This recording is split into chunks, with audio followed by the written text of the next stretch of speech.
नमस्कार, Atul Pandey classes for general science में आप सभी का स्वागत है। जैसा कि आप सभी को पता है कि हमारे चैनल के माध्यम से विभिन्न प्रतियोगी परीक्षाओं के लिए जनरल साइंस और जनरल मैथ की क्लास प्रोवाइड कराई जा रही है। जो साथी हमसे जुड़े हैं वो डेली हमारे द्वारा अपडेट हो रहे हैं। हम उनको विभिन्न प्रतियोगी परीक्षाओं से जुड़ी नई नई चीजें अपडेट करा रहे हैं। जो साथी नहीं जुड़े हैं वो भी साथी हमसे जुड़ने का प्रयास करेंगे, जुड़ेंगे। हम आपको चैप्टर वाइज जनरल साइंस और जनरल मैथमेटिक्स की क्लास प्रोवाइड करा रहे हैं। साथी आप हमारे साथ जुड़िए, अपनी तैयारी को एक आयाम दीजिए। चलिए आगे क्लास स्टार्ट करते हैं। हम लोग मैथमेटिक्स की क्लास में महत्तम समापवर्तक पढ़ रहे थे। उसी महत्तम समापवर्तक की क्लास से जुड़ी और प्रश्नों की श्रृंखला, कुछ इंपॉर्टेंट प्रश्न को देखते हैं। देखिए, हम आपके लिए अलग अलग एक नए नए प्रश्न ला रहे हैं। प्रश्नों को देखिए और समझिए कैसे प्रश्न सॉल्व करेंगे। देखिए, पहला प्रश्न है, कहा जा रहा है यदि ए और बी दो विभिन्न संख्याएं हो तथा ए बी का अपवर्त हो तो उनका लघुत्तम समापवर्त तथा महत्तम समापवर्त बताइए। ठीक है, क्या कहा जा रहा है कि यदि ए और बी दो विभिन्न संख्याएं हो तथा ए बी का अपवर्त हो तथा ए बी का अपवर्त हो तो उनका लघुत्तम समापवर्त तथा महत्तम समापवर्त बताइए।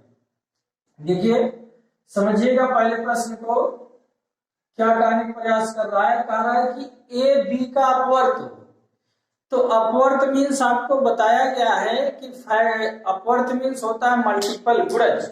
अपवर्त मीन्स क्या होता है? गुणज, मल्टीपल होता है। ठीक है, अपवर्त मीन्स मल्टीपल या गुणज होता है जिसमें पहाड़ा पड़ते हैं। तो ए बी का अपवर्त है। एक प्रश्न के एक छोटे से एग्जाम्पल के माध्यम से समझिएगा। जैसे कह दिया जाए कि यदि ए बराबर 2 हो और नहीं, ए बराबर 4 और बी बराबर कह दिया जाए 2, तो देखिए ए जो 4 है ये 2 का अपवर्त है। ठीक है, 4 के बाद यदि कह दिए 6, 8, तो ये जो है बी के क्या है? अपवर्त है। ये संख्याएं क्या है? बी के अपवर्त है। समझिएगा, एक संख्या दूसरी संख्या ले लिया बी। ठीक, तो कहा गया ए बी का अपवर्त है, मतलब बी बराबर 2 ले लिया तो इस 2 का अपवर्त क्या है? 4 है, 6 है, 8 है, 10 है। ये क्या है? इनके अपवर्त है। इनके क्या है? अपवर्त होंगे। ठीक है, बात समझिएगा। तो लघुत्तम समापवर्त और महत्तम समापवर्त की बात है। लघुत्तम समापवर्त और महत्तम समापवर्त। लघुत्तम समापवर्त में जो सबसे छोटा अपवर्त होगा, जो सबसे छोटा अपवर्त होगा, तो यहां से हमें यह मिलेगा कि ए बी का जो लघुत्तम समापवर्त होगा, ए बी का लघुत्तम समापवर्त होगा लासापा, वह लघुत्तम समापवर्त किसके बराबर होगा? ए बी का लघुत्तम समापवर्त, ए बी का लघुत्तम समापवर्त किसके बराबर होगा? ए के बराबर होगा। ए बी का लघुत्तम समापवर्त किसके बराबर होगा? ए के बराबर होगा, क्योंकि सबसे छोटा अपवर्त ए, मतलब 4, इसी में से अपवर्त मिलेगा सबसे छोटा अपवर्त, तो ए बी का लघुत्तम समापवर्त ए होगा। लेकिन उसका जो महत्तम समापवर्त होगा, ए बी का जो महत्तम समापवर्त होगा, वो महत्तम समापवर्त की यदि बात करते हैं तो इसका महत्तम समापवर्त मीन्स सबसे बड़ा अपवर्तक। ठीक है, ए बी का सबसे बड़ा अपवर्तक। तो ए बी का जो मासापा होगा, महत्तम समापवर्त, हो जाएगा बी। ठीक है, मतलब बी मीन्स सबसे बड़ी संख्या 2 है जो इन सभी संख्याओं को क्या कर सकती है? विभाजित कर सकती है। बड़ी संख्या 2 है जो इन सभी संख्याओं को क्या कर सकती है? विभाजित कर सकती है। ठीक, तो इस तरह से इस प्रश्न का आंसर बताते हैं कि यदि ए और बी दो विभिन्न संख्याएं हो तथा ए बी का अपवर्त हो तो उनका लासापा तथा मासापा क्या होगा? तो कहा गया ए बी का अपवर्त है, मतलब कि ए बी का गुणज है, ए बी का गुणज है। तो ए बी का जो लघुत्तम समापवर्त होगा, अपवर्त सबसे छोटा अपवर्त क्या बनेगा, ए बनेगा, क्योंकि ए बी का गुणज है। ए बी का महत्तम समापवर्त जो बनेगा वो ए बी का महत्तम समापवर्त बी बनेगा। ए बी का महत्तम समापवर्त क्या बनेगा, बी बनेगा, क्योंकि ए जब बी का अपवर्त है तो इसका मतलब बी जो सबसे बड़ी संख्या वही है जो ए के बी के सभी अपवर्त को विभाजित कर सकती है। क्लियर, बात समझ में आई होगी तो लाइक करिएगा, कमेंट करिएगा, शेयर करिएगा और भी अपने दोस्तों को हमारे साथ जुड़ने का प्रयास करिएगा। चलिए अगले प्रश्न की तरफ बढ़ते हैं। अगला प्रश्न कहा जा रहा है, किसी संख्या के भागफल में क्रमशः 4, 5 और 6 से भाग देने पर शेष क्रमशः 2, 3 और 4 आता है तो संख्या बताइए। ठीक है, देखिए इसको समझिएगा, एक ट्रिक मेथड, ट्रिक की चर्चा करते थे तो कुछ उसी तरीके से हम इस प्रश्न को आपको बताते हैं। कहा जा रहा है किसी संख्या के भागफल में क्रमशः 4, 5 और 6 से भाग देने पर शेष क्रमशः 2, 3 और 4 आता है तो संख्या बताइए। देखिए पहले जो भाजक है उनको भाजक को लिख दीजिए। पहले जो भाजक है, पहला भाजक 4 है, दूसरा भाजक 5 है, फिर अगला भाजक क्या है 6। इन सभी भाजक को लिख दीजिए। फिर इसके बाद इनका शेष लिख दीजिए कि शेष क्या बच रहा है। तो क्रमशः शेष इसमें 2 बचे, इसमें क्रमशः शेष 3 बचे और इसमें क्रमशः शेष कितने बच गए, 4 बच गए। ठीक है, इसमें कितना शेष बच गया, 4 बच गया। अब देखिए करना क्या है कि पीछे से आगे की तरफ आइए, यहां से पहला स्टेप यहीं से इस 6, 4 को जोड़ दीजिए। 6, 4 को जोड़ने के बाद इसमें गुणा कर दीजिए, मतलब 5 से इसमें क्या करा दीजिए, गुणा करा दीजिए। उसके बाद 5 से गुणा कराने के बाद फिर 3 जोड़ दीजिए, 3 जोड़ दीजिए। फिर 3 जोड़ने के बाद फिर 4 से इसमें गुणा करा दीजिए, 4 से इसमें गुणा करा दीजिए। अब फिर जो गुणा करने पाए उसमें 2 क्या कर दीजिए, जोड़ दीजिए। तो कुछ इस तरीके से ये प्रश्न क्या होगा, हल हो जाएगा। ठीक है, 6 में 4 जोड़ दीजिए, फिर जो जोड़ने पाए उसमें 5 से गुणा करिए, फिर 3 जोड़ दीजिए जो शेष आया, फिर गुणा करने के बाद 4 से भाजक से गुणा करिए, फिर 2 जो शेष बचा 2 उसको कर दीजिए। ठीक, करते कैसे हैं देखिए, इसको करने का तरीका हमने कहा कि 6 और 4 जोड़ दीजिए। 6, 4 को जोड़ दिया गया, एक ब्रैकेट में कर देंगे, जो क्रिया की जाए उसको आप एक ब्रैकेट में कर दीजिए। तो 6 और 4 जोड़ के फिर 5 से गुणा करने की बात हो रही, 5 से गुणा करिए। अब कहा जा रहा है कि गुणा करने के बाद जो मिला, ठीक है, इन संख्याओं के गुणा करने के बाद जो मिल रहा है उसमें क्या करिए, 3 जोड़ दीजिए, उसमें 3 को क्या करिए, जोड़ दीजिए। फिर जो प्राप्त हो रही संख्या, अब इसको एक अलग ब्रैकेट में और कर दीजिए। फिर जो संख्या प्राप्त हो रही है जोड़ने पर उसमें 4 से गुणा करके 2 को जोड़ दीजिए। बात आई समझ में? ठीक, ये कहा गया कि 6 को 4 में जोड़ के 5 से गुणा करिए, फिर 3 जोड़ दीजिए, फिर जोड़ने पे जो संख्या मिले पूरे उसमें 4 से गुणा करिए और फिर उस पूरी संख्या में 4 से गुणा करने के बाद 2 क्या कर दीजिए, जोड़ दीजिए, तो वह संख्या आपको प्राप्त हो जाएगी। ठीक है, अब देखिए कुछ इस तरीके से बन गया, बड़ा ब्रैकेट लगा दिया। अब इसमें बॉड मास लगा देते हैं, क्या लगा देते हैं, बॉड मास। ठीक, बॉड मास अप्लाई करते हैं। तो सबसे पहले छोटा ब्रैकेट सॉल्व करेंगे तो 6, 4, 10 कितना हो गया, 10 और 10 का 5 में गुणा तो कितना हो गया, 50। बात है समझ में? 6, 4, 10, 10 गुणे 5 50 और 50 में 3 जोड़ दिए, ठीक है, 50 में 3 जोड़ दिए, फिर कहा गया 4 से गुणा करके 2 को जोड़ दीजिए। तो 50 3 53, 50 3 53, और 53 में 4 से गुणा करना है और फिर 2 को जोड़ देना है। तो 4 3 12 के 2, ठीक है, 4 3 12 के 2, हंसी लगाए, 4 बच्चे 20 और 1 21 में 2 जोड़ दिए तो कितना आ गया 214।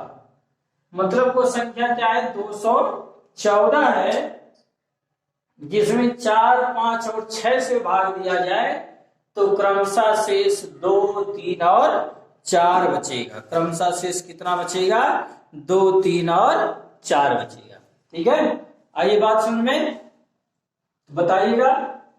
तो इस तरीके से यदि ऐसे कहीं प्रश्न मिले तो इस शॉर्ट का आप यूज करिए। जो भाजक है भाजक लिख दीजिए और उसके नीचे शेष लग दीजिए। ठीक, फिर पीछे से इसकी इकाई की तरफ से चलिए कि भाजक में शेष जोड़ दीजिए, फिर भाजक से गुणा कर दीजिए, फिर शेष को जोड़ दीजिए, फिर भाजक से गुणा कर दीजिए, फिर शेष को क्या कर दीजिए जोड़ दीजिए। क्लियर?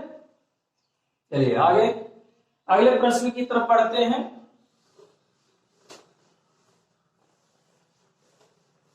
अगला प्रश्न कहा जा रहा है 3 अभाज्य संख्याओं में प्रथम 2 का गुणनफल 187 तथा अंतिम 2 का गुणनफल 493 है। 3 अभाज्य संख्याओं में प्रथम 2 का गुणनफल 187 तथा अंतिम 2 का गुणनफल 493 है। तो संख्याओं को ज्ञात करिए। समझिएगा बात। जैसे कहा गया कि 3 संख्या है, मान लीजिए 1 2 और 3, तो ये 3 अभाज्य संख्याओं में समझाने के लिए आपको बता रहे हैं, ये 3 अभाज्य संख्या दी गई है। तो कहा जा रहा है कि इसमें प्रथम 2 संख्याओं का गुणनफल 187 है और फिर कह रहा अंतिम 2 संख्याओं का गुणनफल 493 है। प्रथम 2 संख्याओं का गुणनफल दिया और अंतिम 2 संख्याओं का गुणनफल दिया है। तो देखिए इसमें एक संख्या उभयनिष्ठ हो रही है, इसमें एक संख्या उभयनिष्ठ हो रही है, मतलब कि एक संख्या कॉमन हो रही है पहली संख्या में और दूसरी संख्या में। कौन सी संख्या कॉमन हो रही है? दूसरी संख्या। तो हम क्या करते हैं कि हम लोग इसी दूसरी संख्या को पहले निकालने का प्रयास करते हैं कि दूसरी संख्या कितनी है। ठीक, और जब दूसरी संख्या मिल गई तो उससे हम पहली दूसरी और तीसरी संख्या सब मिल जाएगी। दूसरी संख्या जब मिल जाएगी तो इन जो दोनों संख्याओं का गुणनफल है उसमें भाग दे दीजिए, पहली संख्या मिल जाएगी। फिर दूसरी संख्या जब मिल गई तो अंतिम 2 संख्याओं का जो गुणनफल है उसमें भाग दे दीजिए तो तीसरी संख्या मिल जाएगी। इस तरीके से तीनों संख्याएं प्राप्त हो जाएंगी। अब उसी में प्रश्न कहा सकता है कि इसमें सबसे छोटी अभाज्य संख्या बताइए और सबसे बड़ी अभाज्य संख्या बताइए। इन तीनों अभाज्य संख्याओं में सबसे छोटी अभाज्य संख्या क्या है, सबसे बड़ी अभाज्य संख्या क्या है। ठीक, तो इसके लिए पहले हम लोग दूसरी संख्या को निकालते हैं। ठीक है, पहले क्या करते हैं दूसरी संख्या को निकालते हैं। तो कैसे करते हैं, उन्हीं दोनों संख्याओं का महत्तम समापवर्ग निकाल लेते हैं। ठीक, मीन्स उभयनिष्ठ जो संख्या होगी, उभयनिष्ठ संख्या मतलब दूसरी संख्या जो आएगी, उभयनिष्ठ संख्या मतलब दूसरी संख्या जो मिलेगी वो दूसरी संख्या क्या हो जाएगा, इन 187 और मतलब जो संख्या दी गई 187 और 493 का मासापा निकाल लेते हैं। ठीक है, 187 और 493 का मासापा, और किस विधि से, भाग विधि से। तो चलिए छोटी संख्या को बड़ी संख्या से भाग करते हैं। छोटी संख्या से बड़ी संख्या, 187 493 2 बार जाएगा, 2 सके 14 के 4, हंसी लगाए, 2 8 16 1 17, हंसी लगा 1, 2 1 9 2 1 3, 374, घटाइए 13 में से 4 गया 9, 8 में से 7 गया 1, 119, 187, फिर जाएगा एक बार 119, घटा देते हैं, इसमें चला गया 17, 17 में से 9 गया 8, 7 बचा, 7 में से 1 गया 6, 1 से 1 कट गया 68, 187 हो गई। 68 दूना 8 दूना 16 के 6, फिर 6 दूना 12 1 13, घटा दीजिए 7 से 6 गया 1, 8 से 3 गया 5, 51 हो गया। ठीक है, फिर यहां से आते हैं 51 से किसको करेंगे 68 को, 51 से 68, एक बार 17 बच गया और 17 से 51 कर दिए तो 17 तिया 51 आ गया। मतलब मासा पार इन दोनों संख्याओं का मासा पार मीन्स दूसरी संख्या मिल गई। क्या मिल गया भाई, दूसरी संख्या में मिल गई। दूसरी संख्या कितनी मिल गई, 17 मिल गया। ठीक है, इसकी दूसरी संख्या कितनी हो गई, 17 हो गई इसकी दूसरी संख्या। इसकी दूसरी संख्या कितनी मिल गई, 17 मिल गई। और जब दूसरी संख्या 17 मिल गई, दूसरी संख्या क्या मिल गई, 17 मिल गई, तो अब जो प्रथम दो संख्याओं का गुणनफल है उसमें दूसरी संख्या से भाग कर देंगे तो प्रथम संख्या आ जाएगी। लिखिएगा प्रथम संख्या,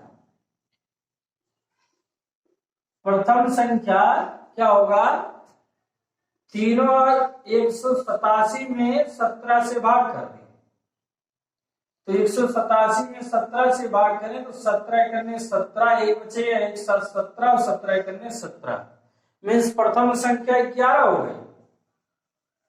और दूसरी संख्या जो होगी, दूसरी संख्या कितना है 493, अंतिम दो संख्याओं का गुणनफल 493 है, 17 से भाग करेंगे तो 17 दूना 34, 17 दूना 34, 15 बचेगा और 3 53, 153 तो हो जाएगा 17 9 153, मीन्स तीसरी संख्या, दूसरी संख्या नहीं, दूसरी संख्या तो मिल गई।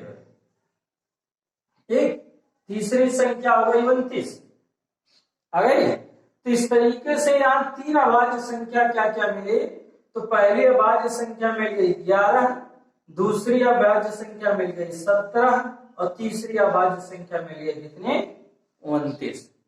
तो इसी प्रश्न में कहा जा सकता है कि इन तीन अभाज्य संख्याओं में प्रथम दो का गुणनफल 187 तथा अंतिम दो का गुणनफल 493 है, तो सबसे छोटी अभाज्य संख्या बताइए या फिर सबसे बड़ी अभाज्य संख्या बताइए। सबसे छोटी संख्या अभाज्य संख्या बताइए, सबसे बड़ी अभाज्य संख्या बताइए। तो उनको कुछ इसी तरीके से हम लोग हल करेंगे।